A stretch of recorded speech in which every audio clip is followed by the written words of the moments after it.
ಆ, ನಮಸ್ಕಾರ ಸ್ನೇಹಿತರೆ, ನಿಮ್ಮ ಜಿ ಕೆ ಮಂಜುನಾಥ್. ಪ್ರತಿನಿತ್ಯ ನಾವು ವಿ ಎಮ್ ಟಿ ವಿ ಮಾಧ್ಯಮದಲ್ಲಿ ಹಲವಾರು ವಿಶೇಷ ಕಾರ್ಯಕ್ರಮಗಳನ್ನು ಮಂಡಿಸ್ತಾ ಬರ್ತಾಯಿದ್ವಿ. ಸ್ನೇಹಿತರೆ, ಇವತ್ತು ಭಾಳ ಒಂದು ಭಾರತ ದೇಶದಲ್ಲಿ, ಕರ್ನಾಟಕ ರಾಜ್ಯದಲ್ಲಿ ಬಹುಶಃ ಭಾಳ ಒಂದು ಅರ್ಥಗರ್ಭಿತವಾದಂಥ ಕಾರ್ಯಕ್ರಮ ನಡೀತು. ಆ ಅರ್ಥಗರ್ಭಿತ ಆದಂಥ ಕಾರ್ಯಕ್ರಮಕ್ಕೆ ನಾವೆಲ್ಲ ಒಂದೇ ಮಡಿಲಲ್ಲಿ ಬಂದಂಥ ಮಕ್ಕಳು ಅನ್ನೋ ರೀತಿಯಾಗಿ ಭಾಳ ಒಂದು ಉದಾಹರಣೆ ಆಯಿತು. ಆ ಕುರಿತಾಗಿ ಇಲ್ಲಿ ಟಿಪ್ಪು ಸುಲ್ತಾನ್ ಅವರ ಜಯಂತಿ ಕುರಿತಾಗಿ ಬಾಗಲಕೋಟೆ ಜಿಲ್ಲೆ ಜಮಖಂಡಿ ತಾಲೂಕಿನಲ್ಲಿ ಕಾರ್ಯಕ್ರಮವನ್ನು ಆಯೋಜಿಸಿದ್ದರು. ಈ ಕಾರ್ಯಕ್ರಮದಲ್ಲಿ ಮುಖ್ಯ ಕೇಂದ್ರ ಬಿಂದುವಾಗಿ ಆ ವ್ಯಕ್ತಿಗಳು ನಮ್ಮ ಪಕ್ಕದಲ್ಲಿ ಇದ್ದಾರೆ. ಅಂದರೆ ಪೀಠಾಧೀಶರು, ಸ್ವಾಮೀಜಿಯವರು ಯಾರು ಏನು ಅಂತ ನಿಮ್ಗೆ ಗೊತ್ತು ಆಲ್ರೆಡಿ ಈಗ. ಸೊ ಅಂಥ ಏನು ಉದ್ದೇಶ, ಯಾಕೆ ಇನ್ನೂ ಅಲ್ಪಸಂಖ್ಯಾತರು, ದಲಿತರು ಯಾಕೆ ಇನ್ನೂ ಹಿಂದುಳಿತಾ ಇದ್ದಾರೆ, ಯಾಕೆ ಅನ್ಯಾಯ ಆಗ್ತಾ ಇದೆ ಕುರಿತಾಗಿ ಅವರ ಭಾಷಣಗಳನ್ನು ತುಂಬ ಮೆಚ್ಚುಗೆ ಪಡ್ತಾ ಇದ್ದೀವಿ. ಯಾರೊಬ್ಬ ರಾಜಕಾರಣಿಯನ್ನು ಮೆಚ್ಚಿಸೋದಕ್ಕಾಗಲಿ ಅಥವಾ ಯಾರೊಬ್ಬ ಬಿಸ್ನೆಸ್ ಮ್ಯಾನನ್ನು ಮೆಚ್ಚಿಸೋದಕ್ಕಾಗಿ ಇವತ್ತು ಕೆಲವೊಬ್ಬ ಸ್ವಾಮೀಜಿಗಳ ಮಾತುಗಳನ್ನ ಕೇಳ್ತಾ, ಇವತ್ತು ಸಮಾಜವನ್ನು ಉದ್ಧಾರ ಮಾಡಬೇಕು. ಇವತ್ತು ನನ್ನ ಸಮಾಜ ಮಾತ್ರ ಉದ್ಧಾರ ಅಲ್ಲ, ಇವತ್ತು ಮುಸ್ಲಿಂ ಸಮಾಜ ಕೂಡ ಉದ್ಧಾರ ಆಗಬೇಕು ಅನ್ನೋ ಉದ್ದೇಶವನ್ನು ಕುರಿತು ಅತ್ಯುತ್ತಮವಾಗಿ ಇವತ್ತು ಬಿತ್ತನೆ ಮಾಡ್ತಾ ಇರುವಂಥ ರಾಜ್ಯದಲ್ಲಿ ಇಂಥ ಏಕೈಕ ಒಬ್ಬರು ಯಾರಾದರೂ ಗುರುಗಳಿದ್ದಾರೆ ಅಂದರೆ ಇವರು ಅಂತ ತಮ್ಮ ಮುಂದೆ ಹೇಳ್ತೀನಿ. ಅವ್ರ ಉದ್ದೇಶ ಮತ್ತು ಈ ಕಾರ್ಯಕ್ರಮದ ಕುರಿತಾಗಿ ಮತ್ತು ರಾಜ್ಯದ ದೀನ ದಲಿತರ ಕುರಿತಾಗಿ ಅವರ ವಿಶೇಷತೆಯನ್ನು ತಿಳ್ಕೊಳ್ಳೋಣ ಬನ್ನಿ. ಸ್ವಾಮೀಜಿ ನಮಸ್ತೆ. ಶರಣು ಶರಣಾರ್ಥಿ. ಓಂ ಶ್ರೀ ಗುರು ಬಸವಲಿಂಗಾಯ ನಮಃ. ಶ್ರೀ ಗುರುಭ್ಯೋ ನಮಃ. ಶಿವಾರ್ಪಣಮಸ್ತು. ಬುದ್ಧ ಬಸವ ಅಂಬೇಡ್ಕರ ಲಿಂಗಾಯ ನಮಃ. ಇವತ್ತಿನ ದಿನಮಾನದಲ್ಲಿ ಶಾಂತಿ ಸಹಬಾಳ್ವೆ ಬಹಳ ಮುಖ್ಯವಾಗಿದೆ. ಯಾರೂ ಈ ಭೂಮಿ ಮೇಲೆ ನಾವು 1000 ವರ್ಷ ಬದುಕೋದಿಲ್ಲ. ಆರೋಗ್ಯ ಸರಿಯಾಗಿಟ್ಟುಕೊಂಡ್ರೆ ಒಂದು 100 ವರ್ಷ, ಆರೋಗ್ಯ ಹಾಳು ಮಾಡಿಕೊಂಡ್ರೆ ಅವರವರಿಗೆ ತಕ್ಕಂತೆ ಅವರವರ ಆಯುಷ್ಯ. ಇರೋ ಸ್ವಲ್ಪ ದಿನದಲ್ಲಿ ನಾವೆಲ್ಲ ಅಣ್ಣ ತಮ್ಮಂದಿರ ಹಾಗೆ ಬಾಳಬೇಕು. ನನ್ನ ಹೋರಾಟ ಕರ್ನಾಟಕ ರಾಜ್ಯ ಆದ್ಯಂತ ಇಡೀ ದೇಶದಲ್ಲಿ ಒಂದೇ ಒಂದು ಉದ್ದೇಶ ಏನಂತಂದರೆ, ಅಣ್ಣ ಬಸವಣ್ಣನವರ ತತ್ವ ಜಾರಿಗೆ ಬರಬೇಕು. ಬಸವಣ್ಣ ಒಬ್ಬರು ಮೇಲ್ವರ್ಗದ ಪಂಕ್ತಿಯಲ್ಲಿ ಹುಟ್ಟಿ, ಒಂದು ಬ್ರಾಹ್ಮಣ ಸಂಪ್ರದಾಯದಲ್ಲಿ ಹುಟ್ಟಿ, ಲಿಂಗಾಯತ ಧರ್ಮವನ್ನು ಸಂಸ್ಥಾಪನೆ ಮಾಡಿ ಅವರು ಕೆಳವರ್ಗದವರನ್ನ, ಹಿಂದುಳಿದವರನ್ನ, ದಲಿತರನ್ನ, ತುಳಿತಕ್ಕೆ ಒಳಗಾಗಿರ್ತಕ್ಕಂಥವ್ರನ್ನ ಮತ್ತು ಶೋಷಿತರನ್ನ, ವಂಚಿತರನ್ನ, ದಮನಿರತರನ್ನ, ಸಾಮಾಜಿಕ ಬಹಿಷ್ಕಾರಕ್ಕೆ ಒಳಗಾದವರನ್ನ, ನೊಂದವರನ್ನ ಮತ್ತು ಬೆಂದವರನ್ನ, ಕಣ್ಣೀರು ಹಾಕಿದವರನ್ನ, ಈ ಸಮಾಜದಲ್ಲಿ ಅವರಿಗೆ ಬೆಲೆನೇ ಇಲ್ತಕ್ಕಂಥ ಗುಲಾಮಗಿರಿಯಲ್ಲಿ ಮುಳುಗಿ ಹೋಗಿರ್ತಕ್ಕಂಥ ಸಮಾಜವನ್ನ ಮೇಲೆತ್ತಲಿಕ್ಕೆ ಅಣ್ಣ ಬಸವಣ್ಣವರು ಒಂದು ದೊಡ್ಡ ಕ್ರಾಂತಿಯನ್ನ ಮಾಡಿದ್ರು. ಹಾಗಾಗಿ ಆ ಅಣ್ಣ ಬಸವಣ್ಣವರ ಸಮಾನತೆಯನ್ನ ಸಾರಲಿಕ್ಕೆ ನಾನು ಒಂದು ಕಂಕಣಬದ್ಧನಾಗಿದ್ದೇನೆ. ಬಸವ ತತ್ವವು ಜಾರಿ ಆಗಬೇಕನ್ನೋ ನನ್ನ ಉದ್ದೇಶ. ಸರ್, ಈಗ ಖಂಡಿತವಾಗ್ಲೂ ಗುರುಗಳೇ, ತಾವು ಎಲ್ಲನೂ ಜಾರಿಗಾಗಬೇಕು, ಬಸವ ತತ್ವವನ್ನು ಜಾರಿಗಾಗಬೇಕು ಅಂತಿದ್ದೆ. ಕೆಲವೊಬ್ಬರು ರಾಜಕಾರಣಿಗಳು ಬಸವ ತತ್ವವನ್ನು ಮತ್ತು ಅಂಬೇಡ್ಕರ್ ವಾದವನ್ನು ರಾಜಕೀಯವಾಗಿ ಬಳಸ್ಕೊತಾ ಇದ್ದಾರಂತ. ಹೌದು, ಯಾಕಂದರೆ ರಾಜಕಾರಣ ಎಲ್ಲದರಲ್ಲಿ ಬೆರೆತು ಹೋಗಿದೆ. ಮಹಾಪುರುಷರನ್ನ, ದಾರ್ಶನಿಕ ಪುರುಷರನ್ನ ಇವತ್ತು ರಾಜಕಾರಣಕ್ಕೆ ಸೀಮಿತ ಮಾಡ್ಕೋತಾ ಇದ್ದಾರೆ. ಆದರೆ ನಮಗೆ ರಾಜಕಾರಣಿಗಳು ಮುಖ್ಯ ಅಲ್ಲ, ಈ ನಾಡಿನ ಜನ ಮುಖ್ಯ, ಈ ದೇಶದ ಜನ ಮುಖ್ಯ.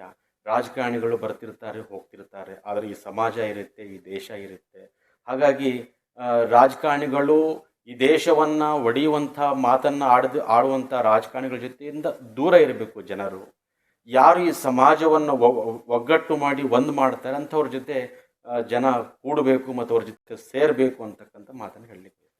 ಖಂಡಿತವಾಗ್ಲೂ ಗುರುಗಳೇ, ಈಗ ಮುಸ್ಲಿಂ ಸಮುದಾಯ ಆಗಿರ್ಬೋದು ಅಥವಾ ದೀನ ದಲಿತರ ಸಮುದಾಯಗಳ ಹಲವು ಸಮುದಾಯಗಳಲ್ಲಿ ಈಗ ಕೆಲವೊಬ್ಬರು ನಾಯಕರುಗಳು ಇದ್ದಾರೆ. ಇವರು ಕೂಡ ಏನು ಈ ಮೇಲ್ವರ್ಗದ ಸಮುದಾಯ ಅಂತ ಕರಿತೀವೋ ಅಂಥ ನಾಯಕರಿಗೆ ಇವರು ಒಂಥರ ಶಾಮೀಲಾಗ್ತಾ ಇದ್ದಾರೆ ಅಂತೇಳಿ. ಈಗ ಏನಾಗಿದೆ ಅಂತಂದರೆ, ಮೇಲ್ವರ್ಗದವರಿಗೆ ನಾನು ಒಂದೇ ವಿನಂತಿ, ಸಪ್ತಧಾತುಗಳು ಸಮಾನವಾಗಿದ್ದಾವೆ. ರಕ್ತವು ಎಲ್ಲರದು ರಕ್ತ ಒಂದೇ ಆಗಿದೆ. ನಮ್ಮ ಸಪ್ತಧಾತುಗಳಲ್ಲಿ ವ್ಯತ್ಯಾಸ ಇಲ್ಲ. ಅದಕ್ಕೆ ಎಲ್ಲ ಮೇಲ್ವರ್ಗದವರು ಕೂಡ ಕೆಳವರ್ಗದವ್ರನ್ನ, ಹಿಂದುಳಿದವ್ರನ್ನ, ದಲಿತರನ್ನ, ಅಲ್ಪಸಂಖ್ಯಾತರನ್ನ ತಮ್ಮ ಜೊತೆ ಸೇರಿಸಿಕೊಂಡು, ಒಗ್ಗೂಡಿಕೊಂಡು ಸಮಾನತೆಯಿಂದ ಹೋಗಬೇಕು ಅಂತಕ್ಕಂಥದ್ದು ನನ್ನ ಅಭಿಲಾಷೆ. ಮತ್ತು ಕಾನೂನಿನಿಂದ ನಾವು ಎಷ್ಟು ಮಾಡಲಿಕ್ಕೆ ಸಾಧ್ಯ, ಆದರೆ ಸವರ್ಣೀಯರ ಮನಸ್ಸು ಬದಲಾವಣೆ ಆಗಬೇಕು, ಮೇಲ್ಜಾತಿಯವರ ಮನಸ್ಸು ಪರಿವರ್ತನೆ ಆಗಬೇಕು, ನಿಮ್ಮ ಜೊತೆಗೆ ಎಲ್ಲರನ್ನೂ ಕೂಡ ಕರ್ಕೊಂಡು ಹೋಗ್ರಿ ಅನ್ನೋದು ಒಂದೇ ಉದ್ದೇಶ ಹೊರತು ಬೇರೆ ಏನು ನನ್ನ ಉದ್ದೇಶ ಇಲ್ಲ. ಸಮಾನತೆ ಸಿಗಬೇಕು, ಸಮಾನತೆ ಎಲ್ಲರೂ ಒಂದಾಗಬೇಕು. ಮತ್ತು ಯಾರು ಈ ಸಮಾಜದಲ್ಲಿ ಅವ್ರಿಗೆ ಸ್ಥಾನಮಾನನೇ ಇಲ್ಲ ಅಂಥವ್ರಿಗೂ ಕೂಡ ಈ ಸಮಾಜದಲ್ಲಿ ಅವ್ರನ್ನ ಮೇಲೆಕ್ಕೆ ತಗೊಂಬಂದು ಸಮಾನತೆಯನ್ನು ಎತ್ತಿ ಹಿಡಿಬೇಕಂತ ಉದ್ದೇಶದಲ್ಲಿ ಇದ್ದೀನಿ ನಾನು. ಖಂಡಿತವಾಗ್ಲೂ ಗುರುಗಳೀಗ ತಾವು ಸಮಾನತೆಯನ್ನು ಎತ್ತಿ ಹಿಡಿಬೇಕು, ಬಿತ್ತನೆ ಮಾಡಬೇಕು, ಅದು ಎಲ್ಲರಿಗೆ ಮುಟ್ಟಬೇಕು ಅಂತ ಈಗಿನ ಒಂದು ಇದರಲ್ಲಿ ಈಗ ಮುಸ್ಲಿಮರ ಪರ ಅಂದರೆ ಏನು ಅಲ್ಪಸಂಖ್ಯಾತರವರ ಪರ ಸುಮಾರು ವಿರೋಧಗಳು ಬರ್ತಾ ಇದೆ. ಅಂದರೆ ಕಾವಿ ಬಟ್ಟೆ ಹಾಕಿದವರೆಲ್ಲನೂ ಮುಸ್ಲಿಮರ ವಿರೋಧ ಅಂತಾರೆ. ತಾವು ಈಗ ಮುಸ್ಲಿಮರ ಭಾಷೆಯಲ್ಲಿ ಉರ್ದು ಭಾಷೆಯಲ್ಲಿ ಭಾಷಣವನ್ನು ಮಾಡಿ ಏನಾದರೂ ತಮಗೆ ಸಮಸ್ಯೆ ಆಗಿದ್ದು ಉಂಟಿದೆ ಅಥವಾ ಏನಾದರೂ ತೊಂದರೆಗಳಾಗ್ತಾ ಇದೆಯಾ ಅಂಥೇಳಿ? ಭಾಷೆ ನೋಡಿ, ನಾನು ಹೈದರಾಬಾದ್ ಕರ್ನಾಟಕದ ಮೂಲದವನು, ಕಲ್ಯಾಣ ಕರ್ನಾಟಕದಿಂದ ಕೂಡಿರ್ತಕ್ಕಂಥವನು. ಅಲ್ಲಿ ಸ್ವಲ್ಪ ಈ ಭಾಷೆಯ ಸೊಗಡು ಇದೆ. ಮತ್ತು ನೋಡಿ, ಭಾಷೆಗಳು ಮುಖ್ಯ ಅಲ್ಲ, ಭಾಷೆಗಳು ಇರುವುದು ಕೇವಲ ಮನುಷ್ಯನ ಸಂಪರ್ಕಕ್ಕೆ ವಿನಃ ಮತ್ತಿನ್ನು ಯಾವ ಉದ್ದೇಶವೂ ಕೂಡ ಇಲ್ಲ. ಯಾಕಂದರೆ ಈಗ ನಾವು ಯಾವ ಕಾರ್ಯಕ್ರಮಗಳಲ್ಲಿ ಹೋಗ್ತಾ ಇದ್ದೀವಿ, ಅಲ್ಲಿ ಅವ್ರ ಭಾಷೆಯಲ್ಲಿ ಮಾತನಾಡಿದಾಗ ಅವರಿಗೆ ಒಂದು ಅರ್ಥಪೂರ್ಣವಾಗಿ ಮನಮುಟ್ಟುವಂತೆ ಅವರಿಗೆ ತಿಳಿಲಿಕ್ಕೆ ಸಾಧ್ಯ. ಅವರಿಗೆ ಅರ್ಧಮೃದ್ಧ ತಿಳಿತಕ್ಕಂಥ ಭಾಷೆಯಲ್ಲಿ ನಾವು ಮಾತನಾಡಿದಾಗ ಅದು ಪರಿಪೂರ್ಣವತವಾಗಿ ಉಳಿಯೋದಿಲ್ಲ. ಕಾಟಾಚಾರಕ್ಕೆ ಕಾರ್ಯಕ್ರಮಕ್ಕೆ ಹೋಗಿ ದಕ್ಷಿಣ ತಗೊಂಡು ಮನೆಗೆ ಹೋಗೋದಲ್ಲ. ನಿಜವಾಗ್ಲೂ ಯಾವ ಉದ್ದೇಶಕ್ಕೆ ನಾವು ಹೋಗಿದ್ದೀವಿ ಆ ಉದ್ದೇಶ ಈಡೇರಬೇಕು ಮತ್ತು ಅದು ನಾವು ಏನು ಸಿದ್ಧಿ ಆಗಬೇಕು ಅಂತಕ್ಕಂಥ ಅಭಿಲಾಷೆಯಿಂದ ಭಾಷೆಗಳು ನೋಡಿ, ಏನಾಗಿದೆ, ಕರ್ನಾಟಕದಲ್ಲಿ ಹುಟ್ಟಿದ್ದೀವಿ, ಕನ್ನಡ ನಾವು ಮಾತಾಡಲೇಬೇಕು. ಮತ್ತು ಈ ದೇಶದಲ್ಲಿ ನಾವು ಎಲ್ಲೇ ಹೋದರೂ ಕೂಡ ಒಂದು ಹಿಂದಿ ಭಾಷೆ ಎಲ್ಲರಿಗೂ ಕೂಡ ಬರಲೇಬೇಕು. ಯಾಕಂದರೆ ಎಲ್ಲ ಭಾಷೆಯನ್ನು ಕಲಿಲಿಕ್ಕೆ ಆಗೋದಿಲ್ಲ. ಒಂದು ನ್ಯಾಷನಲ್ ಕಮ್ಯುನಿಕೇಷನ್ ಲ್ಯಾಂಗ್ವೇಜ್ ಅಂತೇಳಿ ಹಿಂದಿ ಇದೆ. ಆ ಹಿಂದಿಯನ್ನು ನಾವು ಕಲಿಯೋದರಿಂದ ಅದು ಇಡೀ ದೇಶಕ್ಕೆ ನಾವು ತಲುಪಲಿಕ್ಕೆ ಸಾಧ್ಯ ಆಗುತ್ತೆ. ಇನ್ನು ಬರೋದೇನು ಬಂದಲ್ಲಿ ಇಂಗ್ಲೀಷ್ ಕೂಡ ನಾವು ಕಲಿತ್ರೆ ಅದು ವರ್ಲ್ಡ್ ಕಮ್ಯುನಿಕೇಷನ್ ಲ್ಯಾಂಗ್ವೇಜ್ ಆಗುತ್ತೆ. ಹೀಗೆ ಕರ್ನಾಟಕದಲ್ಲಿ ಹಿಂದಿ, ದೇಶದಲ್ಲಿ ಮತ್ತು ಇಡೀ ಜಗತ್ತಿನಲ್ಲಿ ಇಂಗ್ಲೀಷ್ ಭಾಷೆ, ಈ ಮೂರು ಭಾಷೆಯನ್ನು ಕಲಿತರೆ ಎಲ್ಲ ಕಡೆಯೂ ಕೂಡ ನಾವು ಬಸವ ತತ್ವವನ್ನು ಸಾರ್ಬೋದು ಅಂತ ಹೇಳಿ ಬಯಸ್ತೀವಿ. ಖಂಡಿತವಾಗ್ಲೂ ಗುರುಗಳೀಗ ತಾವು ಬಸವ ತತ್ವವನ್ನು ಸಾರ್ಬೋದು, ಭಾಷೆದೇನೂ ತೊಂದರೆ ಇಲ್ಲ ಅಂತ. ಎಲ್ಲೋ ಒಂದು ಕಡೆ ಈಗ ದಲಿತರು ಮತ್ತು ಮುಸ್ಲಿಂ ಸಮಾಜದವರು ಯಾಕೆ ಇನ್ನು ವಿದ್ಯಾಭ್ಯಾಸದ ಕಡೆ ಮುಂದೆ ಹೋಗಿ KS IAS ಆಗ್ತಲ್ಲ, ಇದಕ್ಕೆ ಮೂಲ ಕಾರಣ ಏನಂತ? ಈಗ ದಲಿತರಿಗೆ ಒಂದು ಮೀಸಲಾತಿ ಅಂತಕ್ಕಂಥ ಬಾಬಾ ಸಾಹೇಬ್ ಅಂಬೇಡ್ಕರ್ ಅವರು ಕೂಡ ಅದನ್ನು ಕೊಟ್ಟಿದ್ದಾರೆ. ಅದನ್ನು ಸದ್ಬಳಕೆ ಮಾಡಿಕೊಂಡು ಅದರಿಂದ ಉನ್ನತ ಮಟ್ಟದಲ್ಲಿ ಅವರು ಬರಬೇಕು. ಇನ್ನು ಅಲ್ಪಸಂಖ್ಯಾತರು ಬರೀ ಧಾರ್ಮಿಕತೆಯಿಂದ ತಮ್ಮ ಸಮಾಜದಲ್ಲಿ ಅಷ್ಟೇ ಇರದೆ ಈ ಸಮಾಜದಲ್ಲಿರ್ತಕ್ಕಂಥ ಇನ್ನಿತರ ಎಲ್ಲ ಜನಾಂಗದವ್ರ ಜೊತೆ ಅಲ್ಪಸಂಖ್ಯಾತರು ಬೆರೆತು, ಅಲ್ಪಸಂಖ್ಯಾತರು ಯಾರು ಹೊರಗಡೆಯಿಂದ ಒಂದೊಬ್ಬರು ಕೂಡ ಬಂದಿಲ್ಲ, ಅವರೆಲ್ಲರೂ ಕೂಡ ಇಲ್ಲಿಯವರೇ ಅಲ್ಪಸಂಖ್ಯಾತ ಬಂಧುಗಳ ಮೂಲ ಇಲ್ಲಿಯವರೇ. ಅವರು ಕಾರಣಾಂತರಗಳಿಂದ ಬದಲಾದ ಸನ್ನಿವೇಶದಲ್ಲಿ ಅವರು ಧರ್ಮವನ್ನು ಸ್ವೀಕಾರ ಮಾಡಿದ್ದಾರೆ. ಬಟ್ ಅವರು ಭಾರತೀಯರೇ ಇರೋ ಕಾರಣಕ್ಕೋಸ್ಕರ ಅವರು ಎಲ್ಲರ ಜೊತೆ ಅವರು ಬೆರಿಬೇಕು. ಮತ್ತು ಅಲ್ಪಸಂಖ್ಯಾತ ಬಂಧುಗಳು ಮತ್ತು ದಲಿತ ಬಾಂಧವರು, ಹಿಂದುಳಿದ ವರ್ಗದವರು ಶಿಕ್ಷಣದಲ್ಲಿ ಬಹಳ ಹಿಂದೆ ಇದ್ದಾರೆ. ಈ ಶಿಕ್ಷಣ ಒಂದೇ ಒಂದು ಬದಲಾವಣೆ ಮಾಡಲಿಕ್ಕೆ ಸಾಧ್ಯ. ಶಿಕ್ಷಣ ಇಲ್ಲ ಅಂತಂದರೆ ಯಾರೂ ಕೂಡ ಇವತ್ತು ಒಬ್ಬ ಕೆಳವರ್ಗದ ವ್ಯಕ್ತಿ ಈ ರಾಜ್ಯದ ಮಂತ್ರಿನೋ ಮುಖ್ಯಮಂತ್ರಿನೋ ಆದಾಗ ಈ ಕಡೆ ಬೈ ಆ ಕಡೆ ಬಾ ಸಾಹೇಬರು ಅಂತೀವಿ. ಅದೇ ಈ ರಾಜ್ಯದ ಕೆಳವರ್ಗದ ಹಿಂದುಳಿದ ದಲಿತರು ಯಾರಾದರೂ ಸಾಮಾನ್ಯ ವ್ಯಕ್ತಿಗಳ ಒಳಗೆ ಕರ್ಕೊಂಡೋಗಿಲ್ಲ. ಇಂತಹ ಒಂದು ಅನಿಷ್ಟ ಪದ್ಧತಿ ನಮ್ಮ ದೇಶದಲ್ಲಿ, ನಮ್ಮ ರಾಜ್ಯದಲ್ಲಿ ಇದೆ. ಅದಕ್ಕೆ ಶಿಕ್ಷಣವೇ ಎಲ್ಲದಕ್ಕೂ ಕ್ರಾಂತಿ, ಶಿಕ್ಷಣವೇ ಎಲ್ಲದಕ್ಕೂ ಮದ್ದು. ಎಲ್ಲ ಶೋಷಿತ ವರ್ಗದವರು ಶಿಕ್ಷಣದಲ್ಲಿ ಒಂದು ಮುಂದೆ ಬಂದು ತಮ್ಮ ಭವಿಷ್ಯವನ್ನು ರೂಪಿಸಿಕೊಳ್ಬೇಕು. ನಿಮ್ಮ ಮುಂದಿನ ಪೀಳಿಗೆ ಭವಿಷ್ಯ ಅದು ರೂಪ ಆಗುತ್ತೆ ಅಂತ ಹೇಳಿ ಬಯಸ್ತಾ ಇದ್ದೇನೆ. ಖಂಡಿತವಾಗ್ಲೂ ಈಗ ಪೀಳಿಗೆಯಲ್ಲಿ ನೋಡ್ತಾ ಇದ್ದಾಗ ಈಗ ಮೇಲ್ವರ್ಗ ತಾವು ಆವಾಗಲೇ ಹೇಳಿದ್ರಿ, ಇದೇ ಕುರಿತಾಗಿ ಎಲ್ಲರೂ ಮೇಲ್ದರ್ಜೆಯಲ್ಲಿದ್ದಾರೆ, ಎಲ್ಲರೂ ಉನ್ನತ ಹುದ್ದೆದಲ್ಲಿದ್ದಾರೆ. ಅವರೇ ಕೂಡ ಇವತ್ತು ನಮ್ಮ ಮಧ್ಯೆ ಗಲಭೆ ಎಬ್ಬಿಸ್ತಾ ಇದ್ದಾರೆ. ಅವರೇ ಕೂಡ ಭ್ರಷ್ಟತೆಯನ್ನು ಹೆಚ್ಚು ಮಾಡ್ತಾ ಇದ್ದಾರೆ. ಕರ್ನಾಟಕ ರಾಜ್ಯದಲ್ಲಿ ಆಗಿರ್ಬೋದು ಅಥವಾ ನಮ್ಮ ದೇಶದಲ್ಲಿ ಆಗಿರ್ಬೋದು, ಅವರೇ ಭ್ರಷ್ಟಾಚಾರ ಮಾಡಿ ನಮ್ಮ ಯುವಕರನ್ನು ಹಾಳು ಮಾಡುವಂಥ ಕೃತ್ಯ ನಡೀತಾರೆ. ಅದನ್ನು ಯಾವ ರೀತಿ ಹಿಡಿಬಹುದು ಅಂತ ನೋಡಿ, ಭ್ರಷ್ಟಾಚಾರದ ವಿಷಯದಲ್ಲಿ ನಾನು ಮೇಲ್ಜಾತಿ ಕೆಳಜಾತಿ ಅಂತ ಹೇಳಲಿಕ್ಕೆ ಹೋಗೋದಿಲ್ಲ. ಭ್ರಷ್ಟಾಚಾರ ಎಲ್ಲರೂ ಕೂಡ ಮಾಡ್ತಾರೆ, ಕೆಳವರ್ಗ ಮೇಲ್ವರ್ಗ ಮಧ್ಯಮ ವರ್ಗ ಅಂತಕ್ಕಂತಿಲ್ಲ. ಭ್ರಷ್ಟಾಚಾರ ಎಲ್ಲ ಕಡೆ ಇದೆ. ಆದರೆ ಒಡೆದಾಳುವ ನೀತಿ ಅಂತಕ್ಕಂಥದ್ದು ವಿಷಯ ಅಂತ ಬಂದಾಗ ಅದು ಕೆಳವರ್ಗದವ್ರು ಏನು ಹೊಡಿಲಿಕ್ಕೆ ಇದೆ? ಪಾಪ ಅವರು ಶೋಷಿತರು ವಂಚಿತರು ಅವ್ರು ಏನು ಹೊಡಿಲಿಕ್ಕೆ ಸಾಧ್ಯ ಆಗುತ್ತೆ?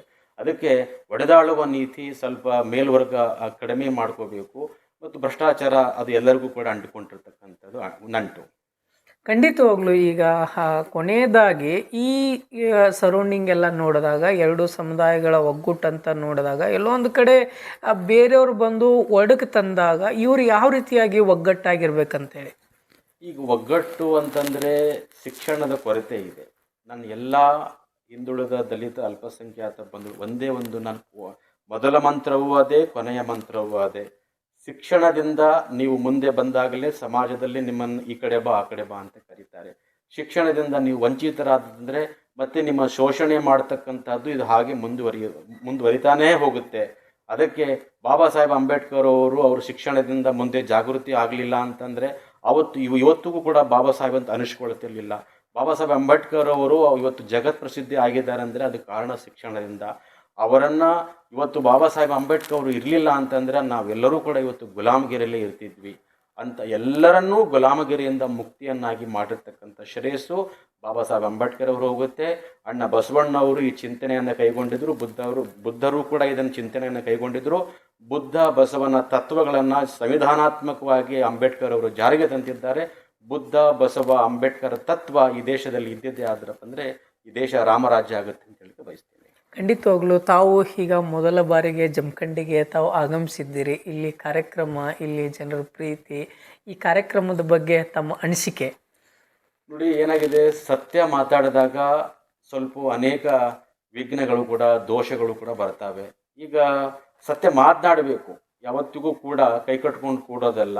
ಇವತ್ತು ಎಲ್ಲ ಒಂದು ಅನ್ಯಾಯದ ವಿರುದ್ಧವಾಗಿ ನಾವು ಎದ್ದು ನಿಲ್ಲಬೇಕು, ಅಸಮಾನತೆಯ ವಿರುದ್ಧ ನಾವು ಇವತ್ತು ನಿಲ್ಲಬೇಕು, ಮೇಲು ಕೀಳು ಅದರ ವಿರುದ್ಧವಾಗಿ ಇವತ್ತು ನಿಲ್ಲಬೇಕು. ಹಾಗಾಗಿ ಈ ವಿಷಯದಲ್ಲಿ ನನಗೆ ಜಮಖಂಡಿ ಭಾಗದ ಎಲ್ಲ ಜನರು ಭಾಳ ಪ್ರೀತಿ, ವಿಶ್ವಾಸ ಮತ್ತು ನಂಬಿಕೆಗಳನ್ನ ನನಗೆ ಇವತ್ತು ಕೊಟ್ಟರು. ಅವರು ಅಪಾರವಾಗಿರ್ತಕ್ಕಂಥ ಪ್ರೀತಿಗೆ ನಾನು ಇಡೀ ಜಮಖಂಡಿ ಭಾಗದ ಎಲ್ಲ ಜನಾಂಗದ ಇವತ್ತು ಪ್ರೀತಿಗೆ ನಾನು ಪಾತ್ರರಾಗಿದ್ದೀನಿ.